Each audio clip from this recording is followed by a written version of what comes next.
Shalom! Welcome to another Blackboard Hebrew video. I'm Tim McNinch, and in this video, I'll be teaching you everything you need to know about the Dagesh. Stick around to the end because I've included a little game to help you practice recognizing the different Dageshim and Dagesh lookalikes. One thing I should mention at the beginning, everything I'm saying here about the Dagesh applies both to biblical and modern Hebrew. In modern, usually the language is written without vowels and other pointing, except when students are just beginning to learn. These dots are kind of like pronunciation training wheels.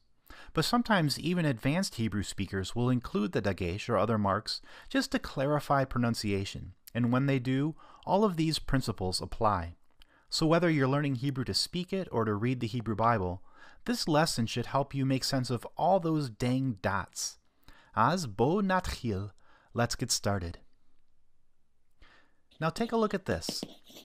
It's the opening verse of the book of Ruth from the Hebrew Bible. In addition to the letters, there are all these sorts of dots and various squigglies. Most of them are vowel markers. But in this video, we're going to focus on these, the dots inside the letters. This is the Dagesh. But what does the Dagesh do? Well, the truth is, it doesn't do anything. Just like all the marks that aren't letters, the Dagesh doesn't actually do anything. It's only a marker or a flag to get your attention. I like to think of it kind of like a pronunciation asterisk. It tells you that when you're reading a word aloud, you need to pay attention to the sound of this letter. For example, in this word, hamelech, the Dagesh in the letter mem is there to alert us to the fact that this letter is doubled. That is, it's sounded twice. If you were to transliterate this with English letters, it would look like this. And the double M, hamelech, helps us to know where to divide the syllables when we pronounce it. But instead of writing two mems, in Hebrew we just use one mem, and we give it a dot. Again, the dot doesn't do anything. It just reminds us that the mem is actually two mems. This kind of Dagesh, the one that alerts you to a doubled letter, is known by its Latin name in grammar speak as the Dagesh forte, or in Hebrew, the Dagesh chazak, which means strong. You can think of it as being strong enough to squeeze two letters into one, though of course the Dagesh isn't actually doing the squeezing, it's just telling you that the squeezing's been done. Here are a couple other things that you should know about the Dagesh chazak. Most letters in the Hebrew alphabet can be doubled, except for 5, Aleph, He, Chet, Ayin, and Resh. These are known as guttural letters because their sound is formed in the back of the throat, making them very difficult, if not impossible, to double. So you'll never see a doubling dot, that is, a Dagesh chazak, in these. However, any other letter in the alphabet can be doubled, and so you'll find the Dagesh chazak in any of them. So that's the Dagesh chazak. There is another kind of Dagesh with the Latin name lena, or in Hebrew, Dagesh kal, which means light, or perhaps weak in contrast to the Dagesh chazak. The Dagesh kal doesn't mark doubled letters, but it does flag something about the sound of the letter in which it's found. So here's a common Hebrew word. Its first letter, bet, has the Dagesh kal, because it's a letter that has two possible pronunciations, be and ve. That means we need to know whether to pronounce this word beged or veged. That's what the Dagesh kal is here for, to tell us that this word is pronounced beged. There are actually 6 Hebrew letters with 2 potential pronunciations or articulations, bet, gimel, dalet, Kaf, Pei, and Tav. Together, these are known by the acronym Beged Kefet, which means something like knotted up clothing in Hebrew. But really the phrase is only ever used for the acronym that's made by these 6 letters. Whenever these letters are marked with a Dagesh, it signals that they're pronounced with a hard sound. Be ge, de, ke, pe, or te. In grammar speak, these are known as plosive articulations because of the little explosion of air that you make by stopping and starting the airflow. You can actually feel this plosion if you hold your hand right in front of your mouth as you say them. Be, de, pe. But without the Dagesh, these letters are pronounced with a softer sound. Ve, re, je, che, fe, fe. This is called spirantized articulation because its sound is produced by the same mouth shape as the plosive, but with a smooth, continual flow of air.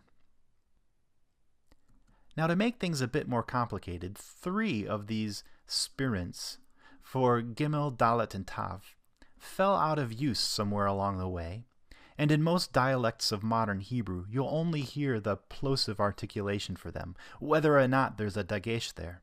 The grammatical difference is still there, just not the pronunciation difference. But don't worry about that too much.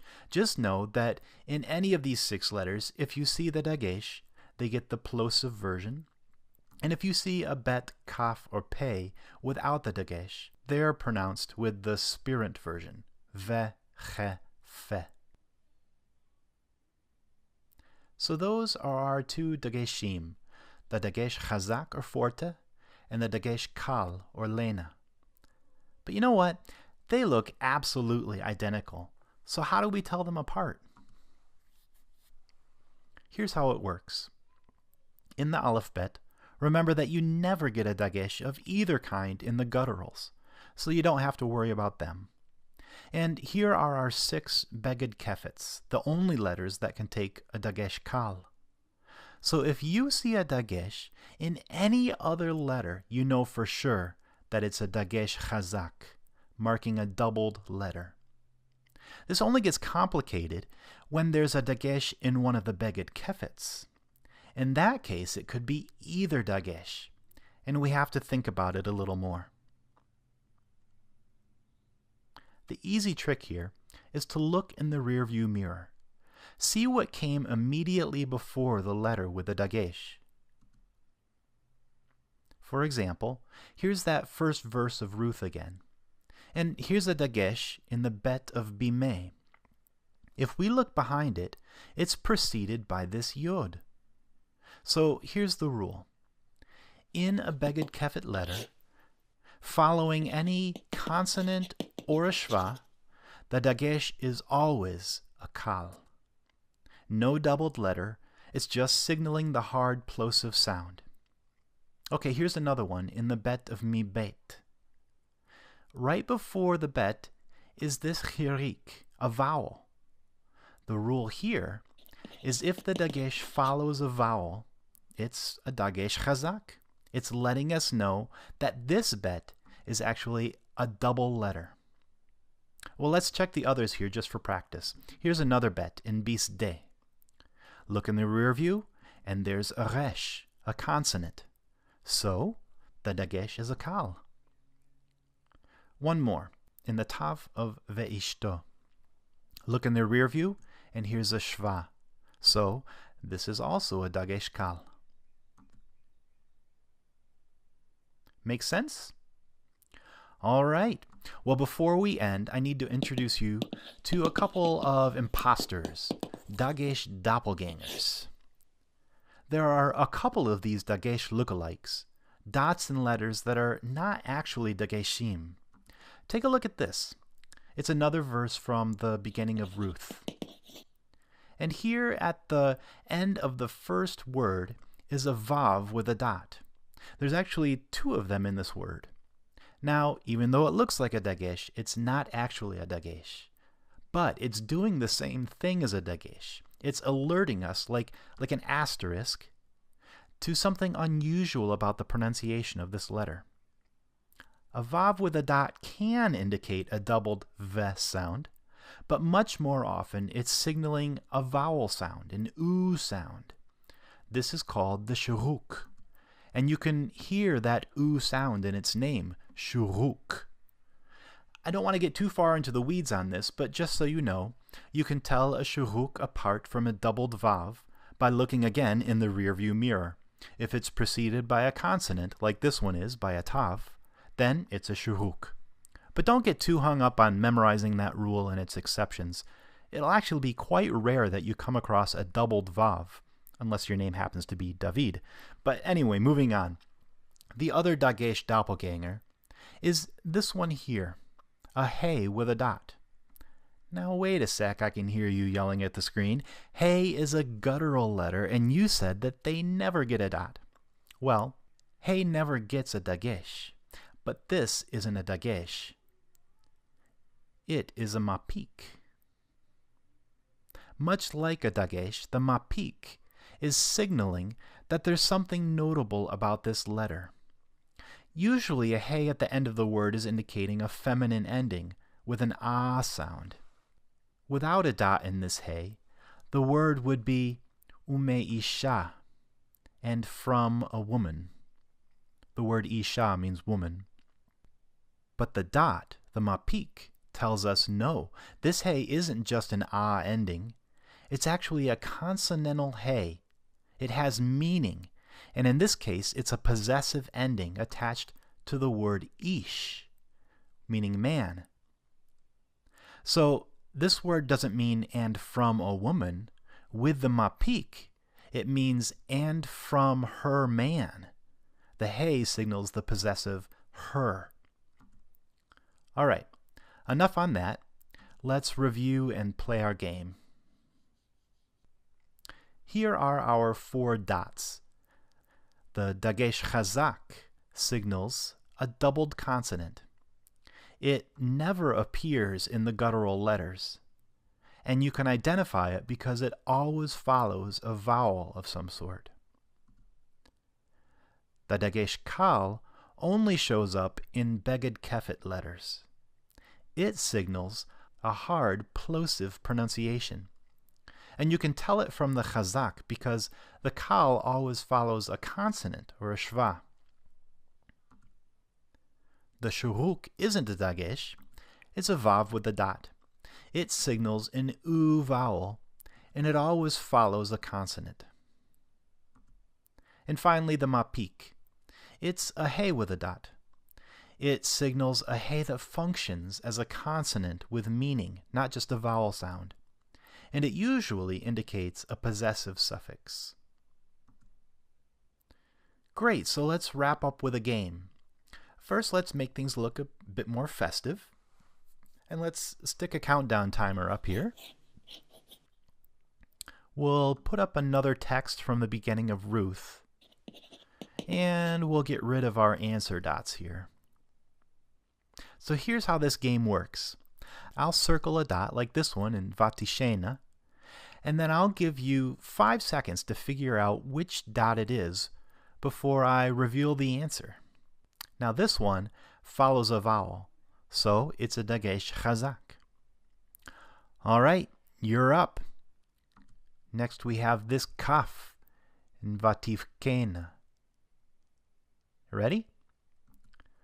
All right, it follows a shva, so it's a kal. How'd you do on that one? All right, next. Aha, there's a dot in that shin.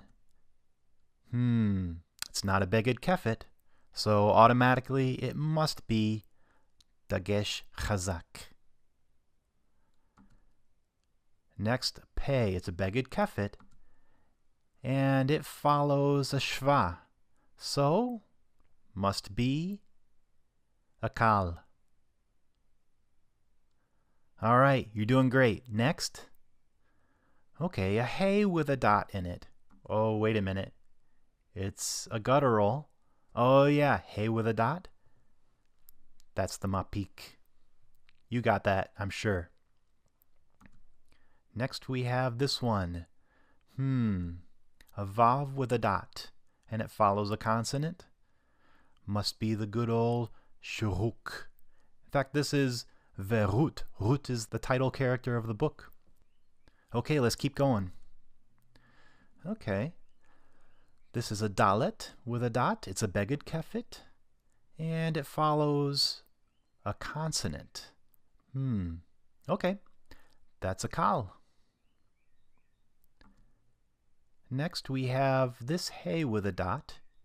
Yeah, that's easy. Hey with a dot, that's a mapik. Okay, a few more here. Okay, this is a dot and a nun. That's not a beged kefit. You got it. Dagesh chazak. Okay. Taf. Look in the rear view mirror. What do you see? Yep, a shva. So, it's a kal.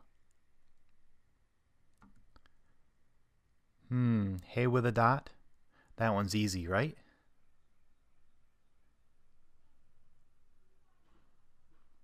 It's the mapik.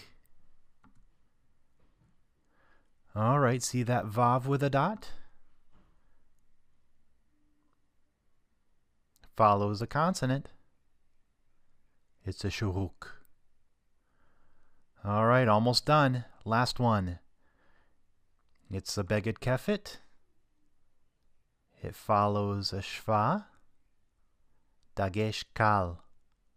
Awesome, you did it. Nice work. All right, that brings us to the end.